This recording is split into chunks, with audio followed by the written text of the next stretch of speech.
Welcome to another treatment of the International Sunday School lesson. Today's lesson is entitled Justice and Fairness, and it's taken from Exodus, the 23rd chapter, verses 1 through 12. It's for the winter quarter, lesson number 7, January 16th, 2022. Now, a little background information. Today's lesson is taken from the lesser laws that are in the Torah. We know that the Ten Commandments, the Decalogue, that outlines the vast majority of the responsibilities, but there are about 600 laws that are in the Torah. And these are some of the other ones beyond the Ten Commandments.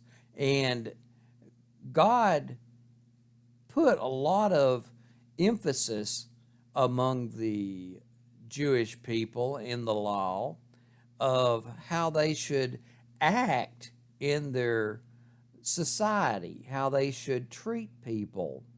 And these are some of the laws discussing how they were expected to treat their friends, their neighbors, and even their strangers, and even their enemies, how they should interact inside the community. Okay? Exodus, the 23rd chapter, verse 1. Do not spread false reports. Do not help a guilty person by being a malicious witness. Now, it is, of course, extremely important for us to, when we are called into court to testify in a court case, that we are completely honest when we do that. But there's also, too, it's important for us to go about every interaction with that same concern for truthfulness. There'll be times people will say things in the workplace.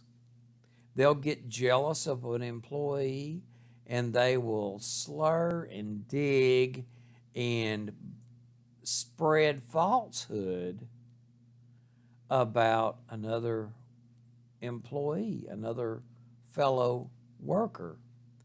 And that is completely unchristian-like to do that.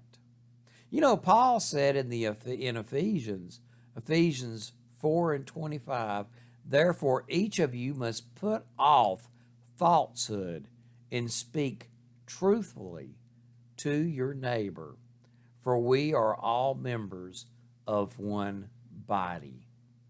Now, if you want to hurt your testimony, the worst you can hurt it is you let people find out that you've been going around lying and lying and lying, and you can't be trusted. If they can't trust you over something that they could see if they were there, why would they ever trust you about somebody that they can't see, like God? So how are you going to win them to the Lord if you are written off as a big liar? So your integrity, my integrity, all of our integrities is extremely important in our testimony. Okay? Exodus 23, 2 and 3. Do not follow the crowd in doing wrong. When you give a testimony in a lawsuit, do not pervert justice by siding with the crowd, and do not show favoritism to a poor person in a lawsuit. Now, truthfulness, again, is so critically important. And let's stop and think about all of the ways that this is talking about. There is, on one hand, It's talking about if you know something to be true and the crowd is going against you and the crowd believes something totally different, you cannot go along with the crowd and still be living right, still be living a Christian life. And also, too, if you're in a situation and someone is in dire straits and um, they're disadvantaged, you should not lie for their benefit neither. And that's what this verse is talking about. If you, let's say, you know someone is in a bad spot and they could use the money and they sue some big insurance company and that they've totally made it up and it's a scam and you know it's a scam, but they're poor and they need the money, you should not lie just because they are destitute. You have to tell the truth. And you have to tell the truth no matter if everyone else is saying something different. If you know it's the truth, if you know what the truth is, you have to speak the truth. Now, the most famous example of someone going along with a crowd in the entire history of the world is with Pilate. Mark 15:12 through 15. What shall I do then with the one you call the King of the Jews? Pilate asked them. Crucify him, they shouted. Why? What crime has he committed? Asked Pilate. But they shouted all the louder, Crucify him. Wanting to satisfy the crowd, Pilate released Barabbas to them. He had Jesus flogged and handed him over to be crucified. Now, Pontius Pilate, that is the one act that he is remembered throughout all history for. That weakness of wanting to please the crowd. He went along with them and he knew they were wrong. We should not be crowd pleasers. If you know something is a certain way and everybody in the church thinks different, and you know what God said in His Word, or you know the actual truth of the matter, you should not go along with the crowd. Stand your ground. You are commanded to do that. Okay? Exodus 24:4-5. If you come across your enemy's ox or donkey wandering off, be sure to return it. If you see the donkey of someone who hates you fallen down under its load, do not leave it there. Be sure you help them with it. Now, this is a tough thing to do. This is a real tough thing to do. And it's something I have a great deal of difficulty with. I'll be honest with you. And I've had to fight and resist that tendency of not doing for someone who's treated me terribly. And it's difficult to do, but we are commanded to do that. They were commanded to do that under the Torah.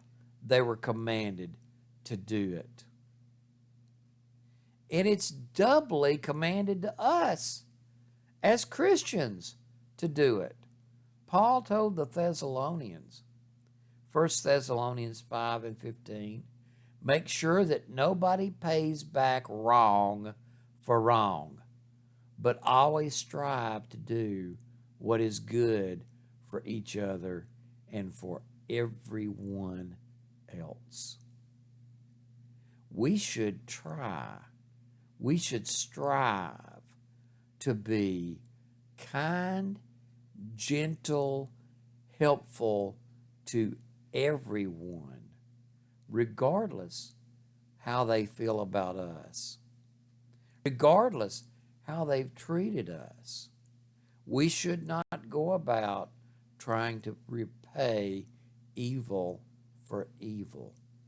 Okay? Exodus 23 and 6. Do not deny justice to your poor people in their lawsuits. Oh, that's so important. It is so important for us to, as we go about and we sit on juries and as we vote in elections or whatever, we need to really be concerned about the needs of the disadvantaged. You know, Isaiah was talking in Isaiah 10, 1 and 2. Woe to those who make unjust laws, to those who issue oppressive decrees, to deprive the poor of their rights, and withhold justice from the oppressed of my people, making widows their prey and robbing the fatherless. Now, Amos, one of my favorite prophets in the Old Testament, because Amos was just, he was like me, he was just a working man that God called to speak from time to time. And Amos 5, 11, and 12, you levy a straw tax on the poor and oppose a tax on their grain. Therefore, though you have built stone mansions, you will not live in them. Though you have planted lush vineyards, you will not drink their wine. For I know how many of your offenses and how great your sins. There are those who oppress the innocent and take bribes and deprive the poor of justice in the courts. We should have a heart of compassion in everything we do, in the way we conduct our personal lives, the way we vote, the way we carry ourselves. We should be concerned about the needs of the people who cannot take care of themselves, who are under a disadvantage. We should have their concerns close to our hearts. The Bible commands it. Okay? Exodus 23, 7 and 8. Have nothing to do with a false charge, and do not put an innocent or honest person to death, for I will not acquit the guilty. Do not accept a bribe, for a bribe blinds those who see and twist the words of the innocent. Now, a lot of times we are not in a position to take a bribe. The vast majority of us can't technically take a bribe unless, you're a police officer or a judge or a government official. Technically speaking, you can't take a bribe. But there are times where you can think you're going to get ill gotten gains from a certain action, and we have to avoid that. That we're not taking in false money or ill-gotten gains for doing a certain action. There was a big scam that went through the internet where people were going to deposit something to their bank account and send money across the seas to somebody, and it was obvious that it was an illegal maneuver. It was so obvious, and that's why nobody would go and check with the authorities about it. Somebody would send them an email saying, "Okay, I am the ruler of such and such a country, and I have this money. I have to get out of the country, and if you to take this check and deposit to your checking account, then send me a gift card and let me. You can keep a certain percentage of it." And people thought they were going to illegally be able to scam the system and get that kind of money and get that for doing basically nothing, for doing something illegal. And they were getting conned into it because of that. Proverbs 15 and 27, the greedy bring ruin to their households, but the one who hates bribes will live. When people start doing wrong and trying to get away with stuff, a lot of times that opens them up to being conned themselves. And that's what was happening with that internet scam where people were depositing these checks and then thinking they were going to get to keep out a percentage of it. They'd send a gift card over to somebody, and the gift card is, once you've created those things, that money's absolutely gone. But now if you take a check and deposit to your checking account, the bank can make it, they deposit it, say, okay, well, you got the money, and then after the check is proven to be no good, then they take the money out of your checking account and you're left holding the bag. And the reason why people were getting conned into that is because they thought they were going to get away with scamming the system. And once you start dealing in this illegal activity, it's easy for you to become prey to somebody who's going to scam you.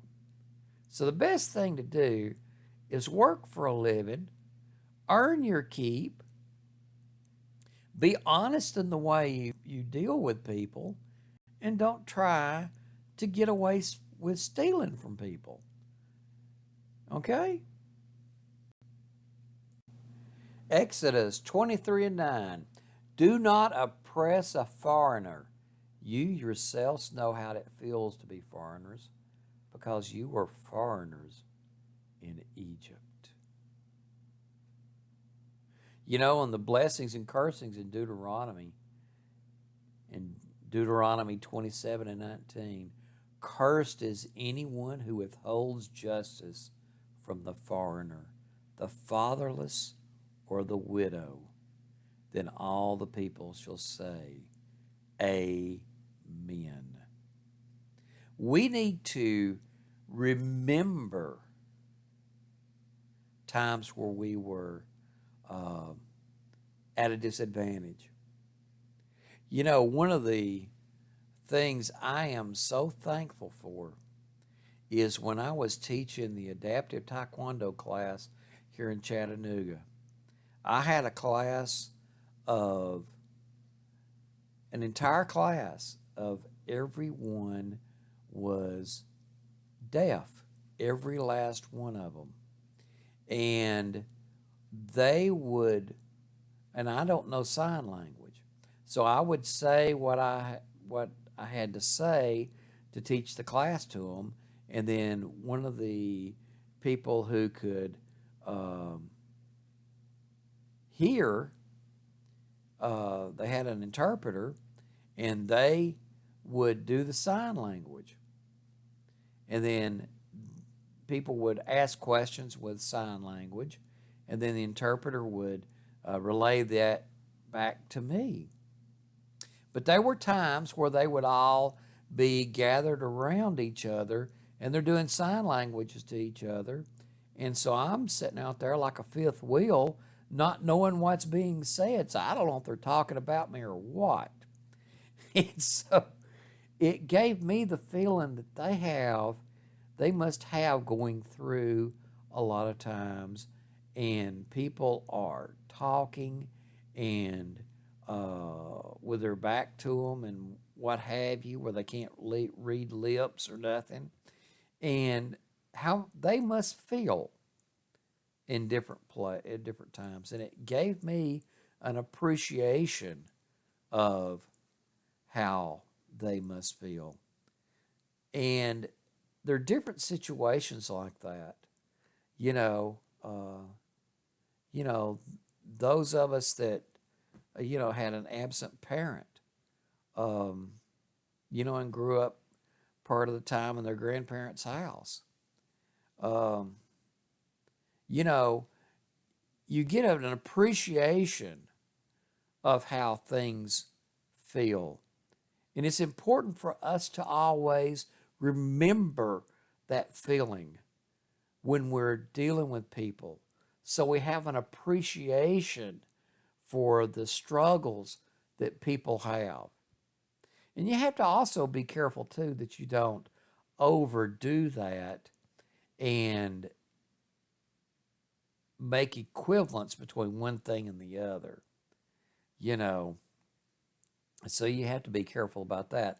But you want to have sympathy and empathy for the struggles that people go through, and to stand in in stand for the rights of people who are at a disadvantage. Okay?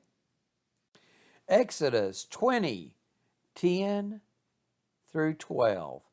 For 6 years you are to sow your fields and harvest crops. But during the seventh year let the land lay unplowed and unused, when the poor among your people may get food from it, and the wild animals may eat what is left. Do the same with your vineyards and your olive groves. 6 days do your work, but on the seventh day do not work, so your ox and your donkey may rest, so that your slave born in your household and the foreigner living among you may be refreshed. And again, we see how that God is commanding them to put the mechanism in there to take care of people who are at a disadvantage, to the animals that are under a disadvantage, and to show appreciation for the people who are doing the work.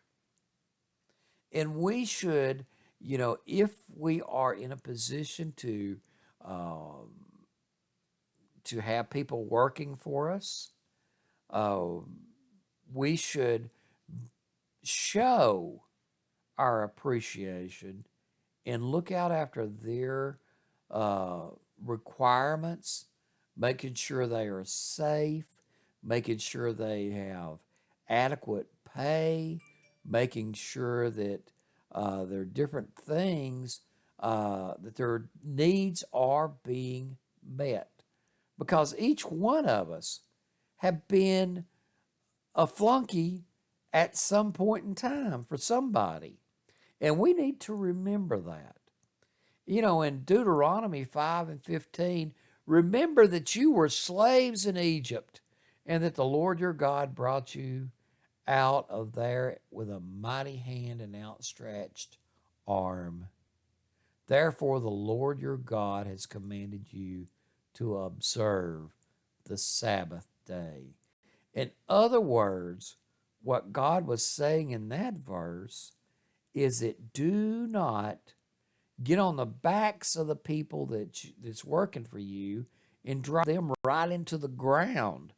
Give them a little bit of rest. Okay? Now, in conclusion, there's a lot of good things that we have to carry from today's lesson. Always be truthful, no matter what. Always treat everyone with respect and concern. Don't bend the rules for anybody. If something is one way for the very rich person, it should be the same for the very poor person. If you're going to treat someone with respect and give them concern, do it regardless of whether or not they are rich or poor, whether or not they speak with your accent or they speak with another accent, whether or not they've been in this country for 8 generations or they just came last week. Treat people right. That is really the entire scope of everything that we've been talking about today. Treat everyone right and always be honest. Because if you don't do those two things, nobody, when you go to tell them about Jesus, nobody is going to take you serious and shouldn't take you serious. Because if you're out scamming people and can't be trusted and just mean, why would anybody take you serious? I'm just being honest about it. Okay, friends. Well, good Lord willing, I'll be back with you next weekend.